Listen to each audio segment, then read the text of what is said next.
Hello guys, ഞാൻ Aljo. Ales and ജോയുടെ പുതിയൊരു വീഡിയോയിലേക്ക് അവർക്ക് സ്വാഗതം. അപ്പം നമ്മുടെ ഇതിനു മുമ്പ് ചെയ്ത വീഡിയോസൊക്കെ നിങ്ങൾ കണ്ടു കാണുമെന്ന് ഞാൻ വിചാരിക്കുന്നു. നമ്മൾ ലാസ്റ്റ് വീക്ക് ചെയ്തിരുന്നത് ലക്സംബർഗിലെ ജോലി സാധ്യതകളെക്കുറിച്ചും എങ്ങനെ ജോലി കണ്ടെത്താമെന്നും അതിനകത്തെ ഫേക്ക് ആയിട്ടുള്ള കാര്യങ്ങൾ എങ്ങനെ ഐഡൻറ്റിഫൈ ചെയ്യാമെന്നൊക്കെ ഉള്ളത് പറഞ്ഞിട്ടുള്ള ഡീറ്റെയിൽഡ് ആയിട്ടുള്ള വീഡിയോ ആയിരുന്നു. അപ്പോൾ നിങ്ങളത് കണ്ടിട്ടില്ലെങ്കിൽ നിങ്ങൾക്കത് കണ്ടു നോക്കാനുള്ള അവസരങ്ങളുണ്ട്. സോ നമ്മൾ ഡിസ്ക്രിപ്ഷനിൽ ഞാനത് ആഡ് ചെയ്തേക്കാം. അപ്പോൾ ഇന്നത്തെ വീഡിയോയ്ക്ക് അത് നമ്മൾ പറയാൻ പോണത്, നമുക്കെല്ലാവർക്കും നമ്മുടെ ജീവിതത്തിൽ നമ്മൾ പുറത്തേക്ക് മൈഗ്രേഷൻ നോക്കുന്ന ആളുകളെല്ലാം ഫേസ് ചെയ്യുന്നൊരു പ്രശ്നത്തെക്കുറിച്ച് അതൊന്ന് അഡ്രസ്സ് ചെയ്യാൻ വേണ്ടിയാണ് ഇന്നത്തെ ഈ വീഡിയോ കൊണ്ട് ഉദ്ദേശിക്കുന്നത്. അപ്പോൾ ഇന്നത്തെ വീഡിയോയ്ക്ക് നമ്മൾ പറയാൻ പോണത്, നമുക്ക് കിട്ടുന്ന ഒരു ജോബ് ഓഫർ അല്ലെങ്കിൽ നമ്മളെ സമീപിക്കുന്ന ഒരു ഏജൻസി ഫേക്ക് ആണോ അതോ ജെനുവിൻ ആണോ എന്ന് മനസ്സിലാക്കാൻ വേണ്ടി ഏതൊക്കെ അപ്രോച്ചുകൾ നമുക്ക് സ്വീകരിക്കാം, ഇത് ഡീറ്റെയിൽ ആയിട്ട് പറയുന്ന ഒരു വീഡിയോ ആയിരിക്കും ഇന്നത്തെ ഇത്. സോ അപ്പം നമുക്ക് ഇതെങ്ങനെയാണെന്നുള്ളത് ഡീറ്റെയിൽ ആയിട്ട് അതിനകത്തേക്ക് പോകാം. അതിന് മുമ്പ് ഒരു കാര്യം പറഞ്ഞോട്ടെ, നമ്മുടെ ഈ ചാനൽ നിങ്ങളിൽ പല ആളുകളും ആദ്യമായിട്ട് കാണുന്നവരുണ്ടാവും. സോ അങ്ങനെയാണെങ്കിൽ നമ്മുടെ ഈ ചാനലിൽ സബ്സ്ക്രൈബ് ചെയ്യുന്ന കാര്യം നിങ്ങൾ പരിഗണിക്കുക. അതേപോലെ തൊട്ടടുത്തൊരു ബെല്ലൈക്കൺ ഉണ്ട്, അതൊന്ന് എനേബിൾ ചെയ്ത് വെച്ച് കഴിഞ്ഞാൽ നമ്മൾ അപ്ലോഡ് ചെയ്യുന്ന പുതിയ പുതിയ വീഡിയോസ് അപ്പോൾ തന്നെ നിങ്ങൾക്ക് നോട്ടിഫിക്കേഷൻസ് ആയിട്ട് ലഭിക്കുന്നതായിരിക്കും. അപ്പോൾ നമുക്ക് അധികം താമസിക്കാതെ നമ്മുടെ വീഡിയോയ്ക്കകത്തേക്ക് പോവാം. എല്ലാവർക്കും അറിയാം, ഇപ്പോൾ ഏറ്റവും കൂടുതൽ ആളുകൾ ജോലി നോക്കുന്ന മറ്റൊരു യൂറോപ്യൻ രാജ്യമാണ് ലക്സംബർഗ്, അല്ലേ? എന്നാൽ ഏറ്റവും കൂടുതൽ ജോലി തട്ടിപ്പുകൾ നടക്കുന്നതും ഇതേ ലക്സംബർഗിലേക്കുള്ള ഏജൻസികളെ സമീപിച്ചിട്ട് നമ്മൾ മൈഗ്രേഷൻ നോക്കുമ്പോഴാണ്. അപ്പോൾ ഇതിന് കാരണം എന്താ? ഇതിന് കാരണം എന്താണെന്ന് പറഞ്ഞു കഴിഞ്ഞാൽ, നമ്മൾ കഴിഞ്ഞ വീഡിയോയ്ക്കകത്ത് പറഞ്ഞതുപോലെ സ്കിൽഡ് കാറ്റഗറിയിലുള്ള ആളുകൾക്ക് ജോലി കണ്ടെത്തുക എന്ന് പറയുന്നത് അത്ര കോംപ്ലിക്കേറ്റഡ് ആയിട്ടുള്ള കാര്യമല്ല. ഇപ്പോൾ അത്യാവശ്യം നിങ്ങൾ IT, health care, engineering, accounts ഇങ്ങനെയൊക്കെയുള്ള മേഖലകളിൽ സ്പെസിഫിക് ആയിട്ട് നിങ്ങൾക്ക് എക്സ്പീരിയൻസ് ഒക്കെ ഉണ്ടെങ്കിൽ നിങ്ങൾക്ക് വിദേശത്തേക്ക് ഒരു ജോലി കണ്ടെത്തുക എന്ന് പറയുന്നത് അത്ര വലിയ ടഫ് ആയിട്ടുള്ള ഒരു പ്രോസസ്സല്ല. അവിടുത്തെ ഗവൺമെൻറ് തന്നെ നമുക്ക് അതിനുള്ള അവസരങ്ങൾ തന്നിട്ടുണ്ട്. നമുക്കത് വെച്ചിട്ട് ആ ഒരു പ്രോസസ്സുകളിലൂടെ തന്നെ നമുക്ക് മൈഗ്രേറ്റ് ചെയ്ത് പോകാനായിട്ട് പറ്റും. അതേസമയം നമ്മൾ അൺസ്കിൽഡ് കാറ്റഗറിയിലുള്ള ഒരാളാണെങ്കിൽ, അങ്ങനെയുള്ള ആളുകൾക്ക് ഇങ്ങനെ കേന്ദ്രീകൃതമായിട്ടുള്ള അല്ലെങ്കിൽ ഇത്രയും സ്ട്രക്ചേർഡ് ആയിട്ടുള്ള ഒരു മാർഗം നമുക്ക് പലപ്പോഴും കിട്ടാറില്ല. അപ്പോൾ ഇങ്ങനെയുള്ള ആളുകളെയാണ് ഏറ്റവും കൂടുതൽ ചൂഷണം ചെയ്യുന്നതും, അതായത് ഏജൻസികളുടെ രൂപത്തിൽ വന്ന് ഇങ്ങനെയുള്ള ആളുകളെയാണ് ഏറ്റവും കൂടുതൽ ചൂഷണം ചെയ്യുന്നതും. നമുക്ക് വരുന്ന പല മെസ്സേജസിലും പല ആളുകളുടെ അനുഭവത്തിൽ നിന്നും നമുക്ക് മനസ്സിലായത്, ഓരോരുത്തർ അവർ കഷ്ടപ്പെട്ടുണ്ടാക്കി 6-7 ലക്ഷം രൂപയൊക്കെ ഓരോ ഏജൻസിക്ക് കൊണ്ടുപോയി കൊടുത്തിട്ട് ഇന്ന് കണ്ണീരും കയ്യുമായിട്ട് നടക്കുവാണ്. ആ പൈസ അവർക്ക് തിരിച്ചു കിട്ടുന്നില്ല, ആരെയും സമീപിക്കണമെന്ന് അറിയത്തില്ല. അപ്പോൾ ഇങ്ങനെയുള്ള പ്രശ്നങ്ങളിലേക്ക് ഇവർ പോയി എത്തിപ്പെടാനുള്ള കാരണം പലപ്പോഴും ഇവർക്ക് പ്രോപ്പറായിട്ടുള്ള വേരിഫിക്കേഷൻ പൈസ കൊടുക്കുന്നതിന് മുമ്പ് പലപ്പോഴും ചെയ്യാൻ പറ്റാതെ വരുന്നുണ്ട്. സോ അപ്പോൾ അതെങ്ങനെ നമുക്ക് വേരിഫൈ ചെയ്യാം, അത് നമുക്ക് ഡീറ്റെയിൽ ആയിട്ടൊന്ന് നോക്കാം. അപ്പോൾ നമുക്ക് ആദ്യമേ മനസ്സിലാക്കേണ്ട ഒരു കാര്യം, ലക്സംബർഗ് എന്നല്ല, മറ്റേതൊരു യൂറോപ്യൻ രാജ്യമാണെങ്കിലും നമ്മളൊരു ജോലിക്ക് വേണ്ടി, നമ്മളൊരു അൺസ്കിൽഡ് ജോലിക്ക് വേണ്ടി, സ്പെസിഫിക് ആയിട്ട് പറയുകയാണ് അൺസ്കിൽഡ് ജോലിക്ക് വേണ്ടി നമ്മളൊരു ഏജൻസിയെ സമീപിക്കുമ്പോൾ അവർ നമ്മളോട് പറയും, തുടക്കത്തിൽ നിങ്ങൾ പൈസ അടയ്ക്കേണ്ട. നമ്മുടെ അടുത്ത് വരുന്ന പല കമൻസിലും നമ്മൾ കാണുന്ന, തുടക്കത്തിൽ ഒരു പൈസയും ചോദിക്കുന്നില്ല, ജോബ് ഓഫർ കിട്ടിയിട്ട് പൈസ മതി, അല്ലെങ്കിൽ അവിടെ എത്തിയിട്ട് പൈസ മതി, ഇങ്ങനെയൊക്കെ പറഞ്ഞ് ഏജൻസികളെ സമീപിക്കാറുണ്ട്. ഇതെല്ലാം തന്ത്രമാണ്. ആദ്യമേ ഇങ്ങനെയൊക്കെ പറയും, പക്ഷേ നമുക്കൊരു ജോബ് ഓഫർ കിട്ടിക്കഴിയുമ്പം നമുക്ക് ഇന്ന കാര്യത്തിന് വേണ്ടി നിങ്ങളൊരു ഇൻഷുറൻസ് എടുക്കണം, അതിനുവേണ്ടി ഇത്ര രൂപ അടയ്ക്കണം, ഇങ്ങനെ പറഞ്ഞിട്ട്, അല്ലെങ്കിൽ ഇന്ന കാര്യങ്ങൾ ചെയ്താൽ മാത്രമേ നമുക്ക് അങ്ങോട്ട് പോകാൻ പറ്റുള്ളൂ, അതിന് ഇന്ന ചാർജസ് വരും, ഇതടയ്ക്കണം, ഇങ്ങനെയെല്ലാം പറഞ്ഞ് നമ്മുടെ കയ്യിൽ നിന്ന് പല രീതിയിൽ പൈസ മേടിച്ചെടുക്കാനുള്ള മാർഗം. തുടക്കത്തിൽ നമ്മളെല്ലാവരും പൈസ ആദ്യത്തെ കൊടുക്കാനുള്ള ഒരു മടി എല്ലാവർക്കും, അല്ലേ? ഒന്ന് കൊടുത്തു തുടങ്ങിക്കഴിഞ്ഞാൽ പിന്നെ ബാക്കി, അയ്യോ എന്തായാലും ഇത്രയും കൊടുത്തതല്ലേ, ബാക്കി ഇനിയും കൂടെ കൊടുത്താൽ ഇത് ശരിയാകുമായിരിക്കും എന്നുള്ള പ്രതീക്ഷയിൽ വീണ്ടും വീണ്ടും പൈസ കൊടുത്ത് അവനവൻ്റെ കയ്യിലിരിക്കുന്ന പൈസ ഒത്തിരി കൊണ്ടുപോയി നഷ്ടപ്പെടുത്താറുണ്ട്. അപ്പോൾ ഇതേ കാര്യമാണ് ഏജൻസികൾ ഇവിടെ, ഈ ഒരു മനുഷ്യൻ്റെ ഈ ഒരു സൈക്കോളജിപരമായിട്ടുള്ള ഈ ഒരു അവസ്ഥയാണ് ഏജൻസികൾ ഇവിടെ ചൂഷണം ചെയ്യുന്നത്. നമ്മുടെ നാട്ടിലുള്ള പല ഏജൻസികളെയും പോയി സമീപിക്കുന്ന ആളുകൾക്ക് പലപ്പോഴും അതൊരു വലിയ പ്രശ്നങ്ങളിലേക്കൊക്കെ പോകുന്ന സമയത്ത് അവർ രണ്ടാമത് എന്ത് ചെയ്യും, ചിലർക്കൊക്കെ റീഫണ്ട് കിട്ടും, ചിലർക്ക് ആ പൈസ കൊടുത്തത് തിരിച്ചു മേടിക്കാനുള്ള ഒരു അവസരം, അല്ലെങ്കിൽ തിരിച്ചു കിട്ടാനുള്ള ഓപ്ഷനൊക്കെ നമ്മുടെ നാട്ടിൽ ഇന്ത്യയിൽ നിന്നുകൊണ്ട് ജോലി നോക്കുന്ന ആളുകൾക്ക് പലപ്പോഴും കിട്ടാറുണ്ട്. പക്ഷേ ഇപ്പോഴത്തെ ഏറ്റവും ലേറ്റസ്റ്റ് ട്രെൻഡ് എന്താ? ഇന്ന് നമ്മുടെ സമൂഹത്തിൽ പലരും ഏജൻസികളെ സമീപിക്കുന്നത് ഇന്ത്യക്ക് പുറത്തുള്ള ഏജൻസീസിനെയാണ്. ചിലർ ഈ പറഞ്ഞ യൂറോപ്യൻ രാജ്യങ്ങളിലുള്ള ഏജൻസിയെ സമീപിക്കും. ചിലർ ഏറ്റവും കൂടുതലായിട്ട് ഇന്ന് ആളുകൾ പോകുന്നത് ദുബായ് ബേസ്ഡ് അല്ലെങ്കിൽ ഗൾഫിൽ റീജിയണിലുള്ള ഏജൻസികളെയാണ്. സോ ഇവരെ നമ്മൾ എങ്ങനെ ട്രാക്ക് ചെയ്യും? ഇവരുടെ അടുത്ത് പോയി തല വെച്ച് കൊടുക്കുന്ന ഓരോ ആളുകളും ചിന്തിക്കേണ്ട ഒരു കാര്യമുണ്ട്. നാളെ നിങ്ങൾ വിചാരിച്ചതുപോലെ നിങ്ങൾക്ക് കാര്യങ്ങൾ നടന്നില്ലെങ്കിൽ ഇവരുടെ കയ്യിൽ നിന്ന് നിങ്ങൾ എങ്ങനെ ഈ പൈസ തിരിച്ചു മേടിക്കും? ഇവർക്കെതിരെ നിയമപരമായിട്ടൊരു നടപടിക്ക് പോകണമെങ്കിൽ നിങ്ങൾക്ക് എങ്ങനെ അത് സാധിക്കും? നിങ്ങൾ പൈസ വാങ്ങാൻ വേണ്ടി നാട്ടിലുള്ള ഒരു സാധാരണക്കാരൻ വിമാന ടിക്കറ്റ് എടുത്ത് നിങ്ങൾ ഈ പറഞ്ഞ ദുബായിൽ ചെന്ന് ഏജൻസിയെ കണ്ട് അവരുടെ കയ്യിൽ നിന്ന് ക്യാഷ് മേടിക്കാൻ പോകുമോ? ഈ ഒരു അവസ്ഥ സാധാരണക്കാരായ ഒരാൾക്ക് ഉണ്ടാവാതിരിക്കട്ടെ. നിങ്ങൾ നാട്ടിൽ നിന്ന് ജോലി നോക്കുന്ന ആളുകളാണെങ്കിൽ പരമാവധി ഏജൻസിയെ നിങ്ങൾ സമീപിക്കുന്നുണ്ടെങ്കിൽ ഏജൻസികളെ സമീപിക്കാൻ ഞാൻ ഒരിക്കലും പറയില്ല. പക്ഷേ ഏജൻസികളെ നിങ്ങൾ സമീപിക്കാനായിട്ട് ഞാൻ പറയുന്നത് മാത്രമല്ലല്ലോ, നിങ്ങൾക്ക് ഓരോരുത്തർക്കും പേഴ്സണലായിട്ടുള്ള ചോയ്സ് ഉണ്ട്. അപ്പോൾ നിങ്ങൾക്ക് അങ്ങനെ പേഴ്സണലി ഒരു ഏജൻസി ജെനുവിൻ ആണെന്ന് തോന്നി, നിങ്ങൾ അതിനെക്കുറിച്ച് പ്രോപ്പറായിട്ടുള്ള പഠനമൊക്കെ നടത്തി ആ ഏജൻസി ജെനുവിൻ ആണ് എന്ന് തോന്നിയാൽ നിങ്ങൾ ഉറപ്പായിട്ട് സമീപിക്കേണ്ട ഏജൻസി നമ്മുടെ നാട്ടിലുള്ള ഏജൻസികളെ ആയിരിക്കണം. അല്ലാതെ ഈ പുറത്തുള്ള മറ്റൊരു രാജ്യത്തെ ഏജൻസികളെ സമീപിച്ചു കഴിഞ്ഞാൽ പലപ്പോഴും അവർ പലതും നമ്മളോട് പറയും അവർക്ക് ഇന്ത്യയിൽ ബ്രാഞ്ചസ് ഉണ്ടെന്ന് പറയും. പക്ഷേ ഈ ബ്രാഞ്ചസ് ഉണ്ടെന്നുള്ളത് നമ്മൾ വെരിഫൈ ചെയ്യുന്നുണ്ടോ? നമ്മൾ നെറ്റിൽ സെർച്ച് ചെയ്യുമ്പോൾ ജസ്റ്റ് ഒരു അഡ്രസ്സ് കാണുമായിരിക്കാം, പക്ഷേ അത് അവിടെ ഉണ്ടാവണമെന്ന് നിർബന്ധമുണ്ടോ? അപ്പം അത് നിങ്ങൾ എപ്പോഴും ഉറപ്പ് വരുത്തിയ ശേഷം മാത്രമേ മറ്റൊരു രാജ്യത്തുള്ള ഏജൻസികളെ കൊണ്ടുപോയി നിങ്ങൾ കഷ്ടപ്പെട്ട പൈസ കൊണ്ടുപോയി ഇട്ടിട്ട് എന്ത് ചെയ്തു നിങ്ങളൊരു ജോലിക്ക് വേണ്ടി കാത്തിരിക്കാവുള്ളൂ. എനിക്ക് ബേസിക്കലി ഇത്ര ഒരു കാര്യമാണ് എല്ലാവരോടും പറയാനുള്ളത്. ഇനി നമ്മളൊരു ഏജൻസിയെ പലപ്പോഴും സമീപിക്കുന്നുണ്ട്. അപ്പോൾ ഈ ഏജൻസി ജെനുവിൻ ആണെന്ന് എങ്ങനെ നമുക്ക് വെരിഫൈ ചെയ്യാം? അതിനുള്ള ഫസ്റ്റ് മാർഗ്ഗമാണ് നമ്മുടെ ഗവൺമെൻറ്റിൽ തന്നെ ഇതിനുള്ള ഒത്തിരി അവസരങ്ങൾ നമ്മുടെ ഗവൺമെൻറ് തന്നെ നമുക്ക് തന്നിട്ടുണ്ട്. അപ്പം നമ്മൾ മിനിസ്ട്രി ഓഫ് എക്സ്റ്റേണൽ അഫയേഴ്സിൻ്റെ ഒക്കെ വെബ്സൈറ്റിനകത്തൊക്കെ നമുക്ക് പോയി നമ്മളെ ഈ സമീപിക്കുന്ന ഏജൻസി ജെനുവിൻ ആണോ എന്ന് നമുക്ക് ചെക്ക് ചെയ്യാൻ പറ്റും. നമ്മളൊരു ഏജൻസി സമീപിക്കുന്ന സമയത്ത് തന്നെ നമ്മൾ എന്ത് ചെയ്യണം? നമ്മൾ അവരുടെ രജിസ്ട്രേഷൻ നമ്പർ ചോദിച്ചിരിക്കണം. അവരുടെ രജിസ്ട്രേഷൻ നമ്പർ കിട്ടിയാൽ അത് നമ്മുടെ ഗവൺമെൻറ് സൈറ്റുകളിൽ ലിസ്റ്റഡ് ആണോ, ഇങ്ങനെ ഒരു ഏജൻസി രജിസ്ട്രേഡ് ആണോ എന്ന് ചെക്ക് ചെയ്യുക. അങ്ങനെ ചെക്ക് ചെയ്ത് ഉറപ്പ് വരുത്തി രജിസ്ട്രേഡ് ആണെങ്കിൽ എപ്പോഴും അവർ രജിസ്ട്രേഷൻ നമ്പർ ചോദിക്കുമ്പോൾ നമുക്ക് എന്ത് രജിസ്ട്രേഷൻ നമ്പരും അവർക്ക് എടുത്ത് തരാൻ പറ്റും. അപ്പം അവരങ്ങനെ ഒരു രജിസ്ട്രേഷൻ നമ്പർ തരുന്നത് ജെനുവിൻ ആണോ എന്ന് നമ്മൾ ചെക്ക് ചെയ്യുക എന്നുള്ളത് നമ്മുടെ ഉത്തരവാദിത്തമാണ്. അപ്പം നമ്മൾ എന്ത് ചെയ്യണം? ഈ കിട്ടുന്ന രജിസ്ട്രേഷൻ നമ്പർ കൊണ്ടുപോയി ഗവൺമെൻറ്റിൻ്റെ ഒഫീഷ്യൽ വെബ്സൈറ്റിൽ ചെക്ക് ചെയ്യണം, ഇന്ന പോലെ ഒരു ഏജൻസി നിലവിലുണ്ടോ, അതിന് എന്തൊക്കെ ആക്ടിവിറ്റീസ് ഇന്ത്യയിൽ ചെയ്യാൻ അല്ലെങ്കിൽ നമ്മുടെ നാട്ടിൽ ചെയ്യാനായിട്ട് എന്തൊക്കെ റൈറ്റ്സ് ഉണ്ട് എന്നുള്ള കാര്യം നമ്മൾ വ്യക്തമായി ചെക്ക് ചെയ്ത് മനസ്സിലാക്കിയിരിക്കണം.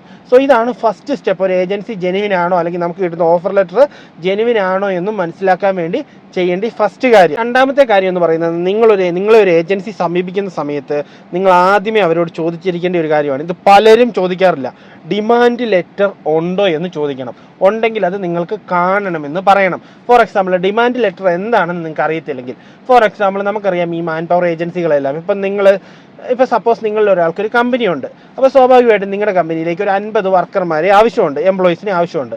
അപ്പോൾ നിങ്ങൾ എന്ത് ചെയ്യും? നോർമലി നിങ്ങളുടെ കമ്പനി നിങ്ങളുടെ HR-നെ അല്ലെങ്കിൽ നിങ്ങളുടെ ഹയറിംഗ് ടീമിനെ യൂസ് ചെയ്തിട്ട് ഈ 50 പേരെ ഒരു നോട്ടീസ് അല്ലെങ്കിൽ പത്രത്തിലോ അല്ലെങ്കിൽ ഏതെങ്കിലും ജോബ് റിലേറ്റഡ് ആയിട്ടുള്ള വെബ്സൈറ്റുകളിലോ ഒക്കെ പബ്ലിഷ് ചെയ്ത് ആളുകൾ നിങ്ങളുടെ കമ്പനിയിലേക്ക് അപ്ലൈ ചെയ്യുമ്പം അവരെ ഇൻ്റർവ്യൂ നടത്തിയിട്ടായിരിക്കും നിങ്ങൾ അവർക്ക് ജോലി കൊടുക്കുന്നത്.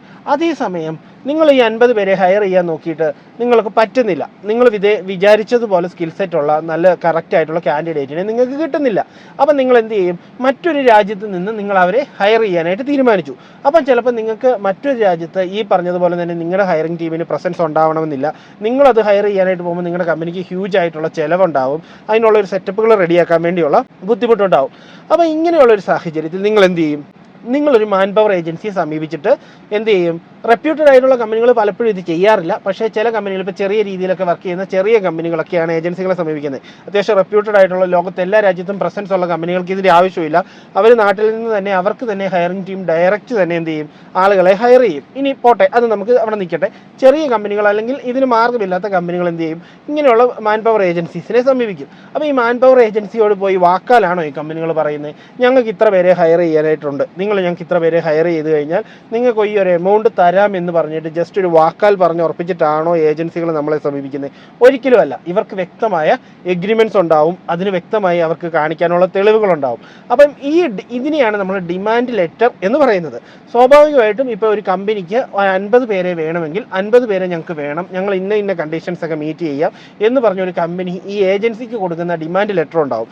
സോ ഈ ഡിമാൻഡ് ലെറ്റർ നമ്മൾ നോക്കുകയും അതിനകത്ത് നിന്ന് നമ്മളെല്ലാ കാര്യവും വെരിഫൈ ചെയ്തിരിക്കണം. നമ്മളോട് പറയുന്ന എല്ലാ കാര്യങ്ങളും ഇതിനകത്തുണ്ടോ, നമ്മളോട് പറഞ്ഞിരിക്കുന്ന ടേംസ് ആൻഡ് കണ്ടീഷൻസ് തന്നെയാണോ ഈ കമ്പനി ഏജൻസിയോട് പറഞ്ഞേക്കുന്നത്, ഇങ്ങനെയുള്ള കാര്യങ്ങളെല്ലാം മേക്ക് ഷുവർ ചെയ്യുക. അതിനുശേഷം മാത്രമേ നമ്മൾ എന്ത് ചെയ്യാവുള്ളൂ? നമ്മൾ അടുത്ത സ്റ്റെപ്പിലേക്ക് പോകാവുള്ളൂ. ഇനി നമ്മൾ ഈ 2 കാര്യങ്ങളും വെരിഫൈ ചെയ്തു. ഒരു കമ്പനിയുടെ രജിസ്ട്രേഷൻ ഡീറ്റെയിൽസ് വെരിഫൈ ചെയ്തു, ഡിമാൻഡ് ലെറ്ററും വെരിഫൈ ചെയ്തു. മൂന്നാമതായിട്ട് ചെക്ക് ചെയ്യേണ്ട ഒരു കാര്യമാണ് ഏജൻസിയുടെ ക്രെഡിബിലിറ്റി എന്താണെന്നുള്ളത്. അപ്പം നമ്മൾ എന്ത് ചെയ്യണം? ഈ ഏജൻസിയിൽ ഇതിനു മുമ്പ് പല ആളുകളും പോയിട്ടുണ്ടാവും അല്ലേ? ജോലി കിട്ടാൻ വേണ്ടിയൊക്കെ പല ആളുകളും ഈ ഏജൻസിയെ സമീപിച്ച് ഈ ഏജൻസി ത്രൂ മറ്റ് രാജ്യങ്ങളിലേക്ക് പോയിട്ടുണ്ടാവും. അപ്പോൾ അതുകൊണ്ട് തന്നെ ഈ ഏജൻസികളുടെ റിവ്യൂ റിപ്പോർട്ട്സ് എടുത്ത് നോക്കുക. ഇപ്പം ഗൂഗിൾ റിവ്യൂ, അതേപോലെ തന്നെ ഫേസ്ബുക്കിലെ റിവ്യൂസ് ഉണ്ടാവും, അതേപോലെ തന്നെ ഇന്നത്തെ ഈ ഡിജിറ്റലൈസ്ഡ് ലോകത്തിൽ നമുക്ക് ഒരു കമ്പനിയെക്കുറിച്ച് അല്ലെങ്കിൽ ഒരാളെക്കുറിച്ച് പ്രോപ്പറായിട്ട് റിവ്യൂ വായിക്കാൻ വേണ്ടി ഓൾറെഡി അവിടുന്ന് പോയ ഒത്തിരി ആൾക്കാരുണ്ടാവും. സോ നമ്മൾ എന്ത് ചെയ്യണം, ഈ ഏജൻസിയെക്കുറിച്ച് പ്രോപ്പറായിട്ടൊരു അണ്ടർസ്റ്റാൻഡിങ് ഉണ്ടാക്കാൻ വേണ്ടി ഇവരുടെ റിവ്യൂസ് നോക്കണം. പലപ്പോഴും ഇന്നത്തെ ഗൂഗിൾ റിവ്യൂസ് നമുക്കിപ്പോൾ പലതും കോമഡികളാണ്. നമുക്ക് പേയ്മെൻറ്റ് കൊടുത്തുകൊണ്ട് തന്നെ നല്ല റിവ്യൂസ് എഴുതിയിടാൻ പറ്റും. അങ്ങനത്തെ ഗൂഗിൾ റിവ്യൂസിനെ മാത്രം നിങ്ങൾ ഡിപ്പെൻഡ് ചെയ്യാതെ കുറച്ചുകൂടെ നിങ്ങൾ റിസർച്ച് ചെയ്യുക. ലിങ്ക്ഡിൻ, ഫേസ്ബുക്ക്, അതേപോലെ തന്നെ ഇൻസ്റ്റാഗ്രാം, ഇങ്ങനെയുള്ള പ്ലാറ്റ്ഫോമുകളിലെല്ലാം നമ്മൾ സമീപിക്കുന്ന ഏജൻസിയുടെ പേര് വെച്ച് സെർച്ച് ചെയ്ത് ഇതിനെക്കുറിച്ച് ആരെങ്കിലും നേരത്തെ എന്തെങ്കിലും കംപ്ലൈൻറ്റ് പറഞ്ഞിട്ടുണ്ടോ, അല്ലെങ്കിൽ ഈ കമ്പനി നല്ല രീതിയിലാണോ പ്രവർത്തിക്കുന്നത്, ഇത് നമ്മൾ നോക്കിയിരിക്കണം ഈ ഏജൻസി. ഇതേപോലെ തന്നെ ചെക്ക് ചെയ്യേണ്ട മറ്റൊരു കാര്യമാണ് കമ്പനിയെക്കുറിച്ച്. നമുക്കൊരു ജോബ് ഓഫർ കിട്ടിക്കഴിയുമ്പം നമ്മൾ ആ പറഞ്ഞിരിക്കുന്ന കമ്പനി ജെനുവിൻ ആണോ, ആ കമ്പനിക്ക് അതിൻ്റെ റിവ്യൂ എങ്ങനെയുണ്ട്, അവിടെ ജോലി ചെയ്യുന്ന എംപ്ലോയീസിനെ അവരെങ്ങനെയാണ് ട്രീറ്റ് ചെയ്യുന്നത്, ഇതൊക്കെ നമുക്ക് എന്ത് ചെയ്യാം, മേക്ക് ഷുവർ ചെയ്യാം. അതിന് നമ്മൾ ഗൂഗിൾ റിവ്യൂസ് അല്ല നോക്കേണ്ടത്. അവിടെ നമ്മൾ നോക്കേണ്ടത് ഗ്ലാസ് ഡോർ, ലിങ്ക്ഡിൻ, ഇങ്ങനെയുള്ള പ്ലാറ്റ്ഫോംസിൽ പോയിട്ട് ഈ കമ്പനിയുടെ പേര് സെർച്ച് ചെയ്ത് കഴിഞ്ഞാൽ ആ പേരിനകത്ത് ആ കമ്പനിയുടെ റിവ്യൂസ്, അവിടെ എത്ര രൂപ സാലറി കിട്ടും, ഇന്ന റോളിന് എന്ത് സാലറി, അവിടെ എന്തൊക്കെ ബെനിഫിറ്റ്സ് ഉണ്ട്, ഇങ്ങനെയുള്ള എല്ലാ കാര്യങ്ങളും നമുക്ക് മനസ്സിലാക്കാൻ പറ്റും. സോ ഇങ്ങനെയുള്ള പ്ലാറ്റ്ഫോമുകൾ നിങ്ങൾ ഉപയോഗിച്ച് നിങ്ങൾക്ക് ജോലി തരാമെന്ന് പറഞ്ഞിരിക്കുന്ന ഏജൻസിയെയും അതേപോലെ തന്നെ നിങ്ങൾക്ക് ജോലി തരാമെന്ന് പറഞ്ഞിരിക്കുന്ന കമ്പനിയെക്കുറിച്ചും പ്രോപ്പറായിട്ടുള്ള അണ്ടർസ്റ്റാൻഡിങ് നിങ്ങൾക്ക് ഉണ്ടാക്കണം. അപ്പം നമ്മൾ 3 കാര്യങ്ങൾ ഇവിടെ പഠിച്ചു. കമ്പനിയെക്കുറിച്ച് രജിസ്ട്രേഷൻ ഡീറ്റെയിൽസ് നമ്മൾ ചെക്ക് ചെയ്യണം. അതേപോലെ തന്നെ നമ്മൾ എന്ത് ചെയ്യണം, ഡിമാൻഡ് ലെറ്റർ ചെക്ക് ചെയ്യണം. 3ാമത് ക്രെഡിബിലിറ്റി ഓഫ് ഏജൻസി നമ്മൾ ചെക്ക് ചെയ്തിരിക്കണം. ഇനി നാലാമതായിട്ട് ചെക്ക് ചെയ്യേണ്ട ഒരു കാര്യമാണ് നിങ്ങൾക്ക് കിട്ടുന്ന എംപ്ലോയ്മെൻറ്റ് കോൺട്രാക്റ്റ്. അപ്പോൾ എംപ്ലോയ്മെൻറ്റ് കോൺട്രാക്റ്റ് ഇല്ലാതെ ഒരാൾക്കും ഒരിടത്തും ജോലി ഒരു കമ്പനിയും കൊടുക്കത്തില്ല. നമ്മൾ ഒരാളുമായിട്ട് നമ്മളിപ്പോൾ എന്തെങ്കിലും ഒരു സാധനം ഒരാളുടെ കയ്യിൽ നിന്ന് വാങ്ങിയാൽ, ഫോർ എക്സാമ്പിൾ കുറച്ച് സ്ഥലം വാങ്ങി, അല്ലെ ഒരു വണ്ടി വാങ്ങി, ഇതിനെല്ലാം കോൺട്രാക്റ്റ് ഇല്ലേ? അതേപോലെ തന്നെയാണ് നിങ്ങൾ ജോലി ചെയ്യാൻ പോകുന്ന കമ്പനി നിങ്ങൾക്കൊരു കോൺട്രാക്റ്റ് തരുന്നുണ്ട്. ഈ കോൺട്രാക്റ്റിനകത്ത് എന്തായിരിക്കും പറഞ്ഞിരിക്കുന്നത്, നിങ്ങൾക്ക് എത്ര രൂപ സാലറി തരും, എത്ര സമയമാണ് നിങ്ങളുടെ വർക്കിംഗ് അവേഴ്സ്, എക്സ്ട്രാ ടൈമിൽ നിങ്ങൾ വർക്ക് ചെയ്താൽ എന്തെങ്കിലും ബെനിഫിറ്റ്സ് ഉണ്ടോ, മെഡിക്കൽ ഇൻഷുറൻസ് ഉണ്ടോ, അല്ലെങ്കിൽ അതർ റിലേറ്റഡ് ആയിട്ടുള്ള എന്തെങ്കിലും ഇൻഷുറൻസ് നിങ്ങൾക്കുണ്ടോ, ഇങ്ങനെയുള്ള കമ്പനിയിൽ നിങ്ങൾ റിട്ടയർ ആവുന്നതിനും വരെ വർക്ക് ചെയ്താൽ നിങ്ങൾക്ക് കിട്ടുന്ന ബെനിഫിറ്റ്സ് എന്താണ്, ഇങ്ങനെയുള്ള എല്ലാ കാര്യങ്ങളും ഡീറ്റെയിൽഡ് ആയിട്ട് മെൻഷൻ ചെയ്തിരിക്കുന്ന ഒരു കോൺട്രാക്റ്റ് നോട്ട് അല്ലെങ്കിൽ ഒരു എംപ്ലോയ്മെൻറ്റ് കോൺട്രാക്റ്റ് നിങ്ങൾക്ക് കിട്ടിയിട്ടുണ്ടോ എന്ന് നിങ്ങൾ ചെക്ക് ചെയ്യണം. അങ്ങനെ കിട്ടിയിട്ടുണ്ടെങ്കിൽ അത് നിങ്ങൾ വെരിഫൈ ചെയ്യണം. പലപ്പോഴും എംപ്ലോയ്മെൻറ്റ് കോൺട്രാക്റ്റ് എന്താ തരുന്നത്, ഏജൻസികൾ തരുന്ന എംപ്ലോയ്മെൻറ്റ് കോൺട്രാക്റ്റ് പലപ്പോഴും ഫേക്ക് ആവാനാണ് ചാൻസ്. കറക്റ്റ് പറഞ്ഞു കഴിഞ്ഞാൽ ഏറ്റവും കറക്റ്റായിട്ടുള്ള മാർഗ്ഗം എന്ന് പറയുന്നത്, നമ്മൾ ഒരു ജോലിക്ക് വേണ്ടി അപ്ലൈ ചെയ്യുന്ന സമയത്ത് നമുക്ക് കിട്ടുന്ന എംപ്ലോയ്മെൻറ്റ് ലെറ്റർ അല്ലെങ്കിൽ എംപ്ലോയ്മെൻറ്റ് ഓഫർ എന്ന് പറയുന്നത് നമ്മുടെ മെയിലിലേക്ക് കമ്പനിയുടെ ഡൊമൈൻ നെയിമിലുള്ള കമ്പനിയുടെ ഒഫീഷ്യൽ മെയിലിൽ നിന്ന് നമുക്ക് കിട്ടേണ്ടതായിരിക്കണം ഓഫർ ലെറ്ററുകൾ. പക്ഷെ പലപ്പോഴും ഏജൻസി ത്രൂ പോകുമ്പം ഇത് നടക്കാറില്ല. അവർ നമുക്കൊരു സ്ക്രീൻഷോട്ടോ ഇമേജോ ഒക്കെ ആയിട്ടായിരിക്കും അയച്ചു തരുന്നത്. അപ്പം നമ്മൾ ഇതിൻ്റെ ജെനുവിനിറ്റി വെരിഫൈ ചെയ്യാൻ പിന്നെ എന്ത് ചെയ്യാം, അവിടെയാണ് നിങ്ങൾ 1-2 കാര്യങ്ങൾ ചെക്ക് ചെയ്യേണ്ടത്. നമ്മൾ ആദ്യമേ തന്നെ പറഞ്ഞായിരുന്നു കമ്പനിയെക്കുറിച്ച് നമ്മൾ പഠിക്കണമെന്ന്. ഗ്ലാസ് ഡോർ പോലുള്ള പ്ലാറ്റ്ഫോമിൽ പോയിട്ട് കമ്പനിയെക്കുറിച്ച് ഡീറ്റെയിൽ ആയിട്ടുള്ള അനാലിസിസ് നടത്തുക. ഒരു കമ്പനിയിൽ ഈ പറഞ്ഞതുപോലെ 50 പേരെയും 100 പേരെയൊക്കെ ഹയർ ചെയ്യുന്ന ഒരു കമ്പനിയിൽ ഡെഫിനറ്റ്ലി അവിടെ കമ്പനിയുടെ റിവ്യൂസ് അവിടെ ഉണ്ടാവും. ആ റിവ്യൂസ് അവിടെ ഇല്ല എങ്കിൽ അതിനർത്ഥം അവിടെ എന്തോ ഒരു കുഴപ്പമുണ്ടെന്നുള്ളതാണ്. ഇനി നിങ്ങൾ ഗ്ലാസ് ഡോർ നോക്കി വെരിഫൈ ചെയ്തു, കമ്പനിയുടെ വർക്കിംഗ് അറ്റ്മോസ്ഫിയറും അതേപോലെ തന്നെ അവിടുത്തെ കൾച്ചറും കാര്യങ്ങളും എല്ലാം നിങ്ങൾക്ക് മനസ്സിലായി. ഇനി നിങ്ങൾ ചെക്ക് ചെയ്യേണ്ടത് ഈ കമ്പനിയുടെ രജിസ്ട്രേഷൻ ഡീറ്റെയിൽസ് ആണ്. അപ്പോൾ നമ്മൾ എന്ത് ചെയ്യണം, ആ രാജ്യത്തെ കമ്പനികളുടെ ഡീറ്റെയിൽസ് വെരിഫൈ ചെയ്യുന്ന ഒഫീഷ്യൽ പോർട്ടലിൽ പോയി നമ്മൾ ഈ പറഞ്ഞ കമ്പനി അവിടെ രജിസ്ട്രേഡ് ആണോ, ആ കമ്പനിയുടെ ആക്ടിവിറ്റീസ് എന്താണ്, അവിടെ എത്ര എംപ്ലോയീസ് ഉണ്ട്, ഇങ്ങനെയുള്ള കാര്യങ്ങളെല്ലാം നമ്മൾ വെരിഫൈ ചെയ്തിരിക്കണം. ചില ഓഫർ ലെറ്ററൊക്കെ ഭയങ്കര കോമഡിയാണ് കേട്ടോ. ഇപ്പോൾ ഫോർ എക്സാമ്പിൾ ഒരു കമ്പനിയുടെ നെയിം നമ്മൾ പോയി ചെക്ക് ചെയ്യുന്ന സമയത്ത് കമ്പനിയുടെ നെയിമൊക്കെ രജിസ്ട്രേഷൻ വെബ്സൈറ്റിൽ ഉണ്ടാവും. പക്ഷേ നമുക്ക് കിട്ടിയിരിക്കുന്ന ഓഫർ ലെറ്ററിൽ ചെറിയൊരു രീതിയിൽ ഒരു ചെറിയ സ്പെല്ലിങ്ങിന് വ്യത്യാസമോ അല്ലെങ്കിൽ ചെറിയ രീതിയിൽ അതിൻ്റെ ഫോണ്ടിന് വ്യത്യാസമോ ഒക്കെ വരുത്തിയിട്ടായിരിക്കും നമുക്ക് ജോബ് ഓഫർ തരുന്നത്. നമുക്ക് തരുന്ന ഈ ജോബ് ഓഫർ ചിലപ്പോൾ ആക്ച്വലായിട്ട് ആ കമ്പനി അറിഞ്ഞിട്ട് പോലും ഉണ്ടാവണമെന്നില്ല. അപ്പോൾ അതുകൊണ്ട് എന്ത് ചെയ്യണം, നിങ്ങൾ കറക്റ്റായിട്ട് നിങ്ങളുടെ ഓഫർ ലെറ്ററിൽ തന്നിരിക്കുന്ന കമ്പനിയുടെ ലോഗോ തന്നെയാണ് ഈ കമ്പനിയുടെ ഒഫീഷ്യൽ ലോഗോ, ഈ ഇതിൽ പറഞ്ഞിരിക്കുന്ന അതേ നെയിം തന്നെയാണ് കമ്പനിയുടെ ഒഫീഷ്യൽ നെയിം, ഇങ്ങനെയുള്ള എല്ലാ കാര്യങ്ങളും. അതേപോലെ തന്നെ നിങ്ങൾക്ക് സൈൻ ചെയ്തിരിക്കുന്ന ആൾ ഈ കമ്പനിയുടെ HR തന്നെയാണോ, ഇങ്ങനെയുള്ള കാര്യങ്ങൾ അത് കൃത്യം ലിങ്ക്ഡിനിൽ പോയി നോക്കിക്കഴിഞ്ഞാൽ നിങ്ങൾക്ക് മനസ്സിലാകും ആ ആൾ അന്ന കമ്പനിയിൽ വർക്ക് ചെയ്തിട്ടുണ്ടോ. അപ്പം ചിലർക്കൊരു സംശയം തോന്നും, ലിങ്ക്ഡിനിൽ ഫേക്ക് ആയിട്ട് ഒരു അക്കൗണ്ട് ക്രിയേറ്റ് ചെയ്തുകൂടെ എന്ന്. അവിടെയാണ് നമ്മൾ ചിന്തിക്കേണ്ടത്, ലിങ്ക്ഡിനിൽ ഫേക്ക് ആയിട്ട് അക്കൗണ്ട് ക്രിയേറ്റ് ചെയ്യുമ്പോൾ എന്തുണ്ടാവും, അതിന് ചിലപ്പോൾ ഫോട്ടോസ് ഉണ്ടാവണമെന്നില്ല. ഇനി പഠിച്ച പ്രൊഫഷണലായിട്ട് ഇത് ചെയ്യുന്ന ആളുകളാണെങ്കിൽ ചിലപ്പോൾ ഫോട്ടോസ് ഉണ്ടാവും. അപ്പോൾ നമ്മൾ എന്ത് ചെയ്യണം, ഈ പ്രൊഫൈലിൽ എത്രത്തോളം കാലാവധിയുണ്ട്, എത്ര നാൾ മുമ്പ് തുടങ്ങിയതാണ്, ആൾ ഇതിനു മുമ്പ് വേറെ ഏതൊക്കെ കമ്പനികളിൽ വർക്ക് ചെയ്തിട്ടുണ്ട്, എന്തൊക്കെയാണ് ആളുടെ എക്സ്പീരിയൻസ്. നമ്മുടെ ഈ ഓഫർ ലെറ്റർ സൈൻ ചെയ്തിരിക്കുന്ന ആളുടെ കാര്യമാണ് പറയുന്നത്. അപ്പോൾ നമ്മുടെ ഓഫർ ലെറ്റർ സൈൻ ചെയ്ത് തന്നിരിക്കുന്ന ആൾ ഇതിനു മുമ്പ് 4-5 കമ്പനികളിൽ വർക്ക് ചെയ്തിട്ടുണ്ട്. ആൾ വർക്ക് ചെയ്തിരിക്കുന്ന കമ്പനിയുടെ ഡീറ്റെയിൽസ് നമുക്കറിയാം. ഇപ്പോൾ കറൻലി നമുക്ക് ഓഫർ തന്നിരിക്കുന്ന കമ്പനിയിലാണ് വർക്ക് ചെയ്യുന്നത്. ഈ ആളുടെ റോൾ എന്താണ്, ഈ ആളുടെ എന്തെങ്കിലും പോസ്റ്റൊക്കെ ഈ പറഞ്ഞ പോലെ ലിങ്ക്ഡിനിൽ ചെയ്തിട്ടുണ്ടോ, ഇതൊക്കെ നോക്കി നമ്മൾ അത് ജെനുവിനാണോ എന്ന് വെരിഫൈ ചെയ്യുക. ഇത്രയെല്ലാം ചെയ്ത് കഴിയുമ്പം നിങ്ങൾക്ക് വേണമെങ്കിൽ അവസാനമായിട്ട് ചെയ്യാവുന്നൊരു കാര്യമുണ്ട്. നിങ്ങൾക്ക് കിട്ടിയിരിക്കുന്ന ഓഫർ ലെറ്ററിൻ്റെ ക്രെഡിബിലിറ്റി അറിയാൻ വേണ്ടി നിങ്ങൾക്ക് ഓഫർ ലെറ്റർ തന്നിരിക്കുന്ന കമ്പനിയിലേക്ക് തന്നെ എന്ത് ചെയ്യാം, ഇങ്ങനെ ഒരു മെയിൽ അയക്കാം. അതായത് ഞങ്ങൾക്ക് ഇന്ന പോലെ ഒരു ഓഫർ ലെറ്റർ കിട്ടി, ഞങ്ങൾ ഇന്ത്യയിലിരിക്കുന്ന ഒരാളാണ്, ഞങ്ങൾക്ക് ഇതിൻ്റെ ക്രെഡിബിലിറ്റി ഒന്ന് ചെക്ക് ചെയ്യാൻ വേണ്ടിയാണ്, ഞങ്ങൾക്ക് ഏജൻസി ത്രൂ കിട്ടിയതാണ്, സോ ഇതൊന്ന് ചെക്ക് ചെയ്യാമോ എന്ന് ചോദിച്ച് മെയിൽ അയച്ചാൽ അവരുടെ ഈ പറഞ്ഞ ഹയറിംഗ് ടീം ഡെഫിനറ്റ്ലി അതിന് റിപ്ലൈ ചെയ്യും. ഫേക്ക് ആണോ ജെനുവിൻ ആണോ എന്ന് നമുക്ക് ആ ഓൺ ദ സ്പോട്ടിൽ തന്നെ ഒരു മെയിലിലൂടെ തന്നെ നമുക്ക് കൺഫേം ചെയ്യാനായിട്ട് പറ്റും. സോ ഇങ്ങനെ എംപ്ലോയ്മെൻറ്റ് കോൺട്രാക്റ്റ് നമ്മൾ എപ്പോഴും വെരിഫൈ ചെയ്ത് ഉറപ്പ് വരുത്തിയ ശേഷം മാത്രമേ ഏജൻസികൾക്ക് ഫസ്റ്റ് പേയ്മെൻറ്റ് പോലും കൊടുക്കാവുള്ളൂ എന്നുള്ളതാണ് എനിക്ക് ബേസിക്കലി പറയാനുള്ളത്. നമ്മൾ ബേസിക്കായിട്ട് മനസ്സിലാക്കേണ്ട ഒരു കാര്യം, നമ്മൾ ഇന്ന് ജീവിക്കുന്ന 2025 എന്ന് പറയുന്നത് ടെക്നോളജികൾ ഇത്രയും അഡ്വാൻസ്ഡ് ആയിട്ടുള്ള ഒരു ലോകത്താണ്. അതുകൊണ്ട് തന്നെ ഈ ലോകത്തുള്ള ഏതൊരു കമ്പനിയെയും ഏതൊരാളെയും നമുക്ക് ഈസി ആയിട്ട് അപ്രോച്ച് ചെയ്യാനുള്ള ഒരു അവസരം ഇന്നത്തെ മോഡേൺ സൊസൈറ്റി അല്ലെങ്കിൽ മോഡേൺ വേൾഡ് നമുക്ക് തരുന്നുണ്ട്. ഈ അവസരങ്ങൾ നമ്മൾ പ്രോപ്പറായിട്ട് ഉപയോഗിക്കണം. ഇത് ഉപയോഗിക്കുന്നില്ലെങ്കിൽ അതിൻ്റെ കുറ്റക്കാരൻ നമ്മൾ തന്നെയാണ്. ആരും നമുക്ക് വേണ്ടി എല്ലാ കാര്യങ്ങളും നല്ലത് തന്നെ ചെയ്തു തരുമെന്ന് ഒരിക്കലും നമ്മൾ പ്രതീക്ഷിക്കരുത്. ഒത്തിരി സ്കാമുകൾ നമ്മുടെ സൊസൈറ്റിയിൽ നടക്കുന്നുണ്ട്. ഇന്ന് നമ്മൾ പലപ്പോഴും ന്യൂസുകളിലൊക്കെ വന്ന് കേട്ട ഒരു വാർത്തയാണ്, ഇപ്പം നോർത്ത് ഇന്ത്യയിലുള്ള ആളുകൾ ഇങ്ങനെ കേരളത്തിലേക്കും മറ്റ് സ്റ്റേറ്റിലേക്കൊക്കെ ഉള്ള ആളുകളെ വിളിച്ചിട്ട് ഈ പറഞ്ഞതുപോലെ OTP ഷെയർ ചെയ്ത് ആളുകളുടെ കയ്യിൽ നിന്ന് ബാങ്കിൽ കിടക്കുന്ന പൈസ തട്ടിച്ചുകൊണ്ട് പോകുന്നു എന്ന് പറയുന്നത് പോലെ തുല്യമായൊരു സ്കാമാണ് ഒരു ജോലി നോക്കി ചെല്ലുന്ന ആളുകളെ ഏജൻസി പറ്റിക്കുന്നത്. ഓരോ ആളുകളുടെ കയ്യിൽ നിന്നും 5-6 ലക്ഷം രൂപയൊക്കെയാണ് തട്ടിപ്പായിട്ട് കൊണ്ടുപോകുന്നത്. അപ്പം നമുക്ക് ഇത് വെരിഫൈ ചെയ്യാൻ നമ്മൾ കുറച്ച് സമയം മെനക്കെട്ടാൽ നമുക്ക് ചെയ്യാവുന്ന കാര്യങ്ങൾ മാത്രമേ ഉള്ളൂ ഈ പറഞ്ഞ ഒരു ഓഫർ ലെറ്റർ വെരിഫൈ ചെയ്യാമെന്ന്. ഇത് നമ്മൾ ചെയ്യാതെ നമ്മളെ ഒരു ഏജൻസി തട്ടിച്ചു അല്ലെങ്കിൽ പറ്റിച്ചു എന്ന് പറഞ്ഞാൽ അവിടെ ഉത്തരവാദിത്തം നമ്മൾക്കും കൂടെ ഉണ്ട് എന്നുള്ള ഒരു ചിന്ത നമ്മളിലേക്ക് എപ്പോഴും വരുത്താൻ വേണ്ടി നമ്മൾ ശ്രമിക്കുക. നമ്മൾ എന്നും ഒരു ജോബ് ഓഫർ കിട്ടി നമ്മളൊരു ഏജൻസി സമീപിക്കുമ്പോൾ നമ്മൾ വേണ്ട രീതിയിൽ അതിനെക്കുറിച്ച് അന്വേഷിച്ച ശേഷം മാത്രമേ അതിനകത്തേക്ക് ഇറങ്ങിത്തിരിക്കാവുള്ളൂ. പരമാവധി ഇന്ത്യക്ക് പുറത്തുള്ള ഏജൻസികളെയൊക്കെ നിങ്ങൾ സമീപിക്കുമ്പം അത് നിങ്ങൾ അത്രമേൽ റിസ്ക് ഉണ്ടെന്ന് മനസ്സിലാക്കിയ ശേഷം മാത്രം അത് ചെയ്യുക. ഒരിക്കലും അത് ചെയ്യാതിരിക്കുന്നതാണ് എന്തുകൊണ്ടും നല്ലത്. പിന്നെ ചിലർക്ക് നമ്മളത് ചെയ്യരുത് എന്ന് പറയുമ്പോഴും ഓരോരുത്തരുടെയും പ്രിഫറൻസസ് ഉണ്ട്. പക്ഷേ റിസ്ക് ഫാക്ടർ നോക്കുമ്പം നാട്ടിലുള്ള ഒരു ഏജൻസിയെ സമീപിക്കുന്നതിനേക്കാൾ 1000 ഇരട്ടി റിസ്ക് ആണ് പുറത്തുള്ള ഒരു ഏജൻസിയെ സമീപിക്കും. അപ്പം പലരും പറയും നാട്ടിലുള്ള ഏജൻസിയേക്കാൾ സക്സസ് റേറ്റ് പുറത്തുള്ള ഏജൻസികൾക്കാണ്. ഓക്കെ, അങ്ങനെ പറയുമ്പോഴും നിങ്ങളൊരു കാര്യം മനസ്സിലാക്കണം, തട്ടിപ്പ് വരുമ്പം അതിൻ്റെ റിസ്ക്കും അതിനനുസരിച്ച് കൂടുതലുണ്ട് എന്നുള്ളതാണ്. പിന്നെ ഇന്നത്തെ കാലത്ത് പലർക്കും തട്ടിപ്പ് നേരിട്ട് കഴിഞ്ഞാൽ പലരും നാണക്കേട് കൊണ്ടത് മറ്റാരോടും പറയാറില്ല അല്ലേ. അതായത് നിങ്ങളൊരു ഏജൻസി അല്ലെങ്കിൽ ഒരു പർട്ടിക്കുലർ കമ്പനി നിങ്ങളെ പറ്റിച്ചു, അങ്ങനെ വരുമ്പോൾ സ്വാഭാവികമായിട്ട് എന്ത് ചെയ്യും, അത് നാണക്കേടാണെന്ന് ഓർത്ത് അത് മറ്റാരോടും പറയാതെ നമ്മൾ ഒളിച്ചു വെക്കും. ഇങ്ങനെ ചെയ്യുന്നത് കൊണ്ട് മറ്റു പലരുമാണ് ഇതേ കണിയിൽ തന്നെ പോയി ചാടുന്നത്. അപ്പം നമ്മൾ എന്ത് ചെയ്യണം, നമ്മൾക്ക് മോശമായിട്ടൊരു അനുഭവം ഒരു ഏജൻസിയിൽ നിന്നുണ്ടായാൽ നമ്മൾ ഡെഫിനറ്റ്ലി എന്ത് ചെയ്യണം, അതിൻ്റെ റിവ്യൂസിൽ ആ കമ്പനിയുടെ റിവ്യൂസിനകത്ത് പോയി നമ്മളത് രേഖപ്പെടുത്താൻ വേണ്ടി ശ്രദ്ധിക്കുക.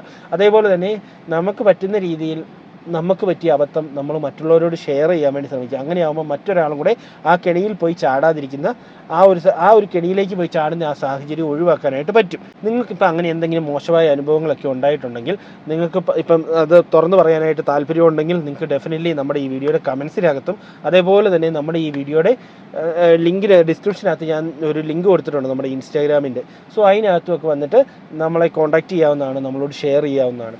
സോ ഇങ്ങനെ ഒരു കാര്യം നിങ്ങളിലേക്ക് എത്തിക്കുക എന്നുള്ളതായിരുന്നു ഇന്നത്തെ വീഡിയോയുടെ ഉദ്ദേശം. സോ നിങ്ങൾക്ക് ഈ വീഡിയോ ഉപകാരപ്പെട്ടു എന്ന് വിചാരിക്കുന്നു. പുറത്തേക്ക് ജോലി നോക്കുന്ന ഏതൊരു സാധാരണക്കാരനും പറ്റിക്കപ്പെടാതെ നല്ല രീതിയിൽ അവൻ ആഗ്രഹിച്ച ജോലി സ്ഥലത്ത് എത്തുക എന്നുള്ളത് എല്ലാവരുടെയും ആഗ്രഹമാണ്. അപ്പോൾ അതിനെല്ലാവർക്കും സാധിക്കട്ടെ. അങ്ങനെയാണെങ്കിൽ നമ്മൾ ഇന്നത്തെ വീഡിയോയുടെ വെച്ച് വൈൻഡപ്പ് ചെയ്യുകയാണ്. ഇനി നമുക്ക് മറ്റൊരു വീഡിയോ ആയിട്ട് കണ്ടുമുട്ടുന്നതിന് വരെ ടേക്ക് കെയർ, ബൈ.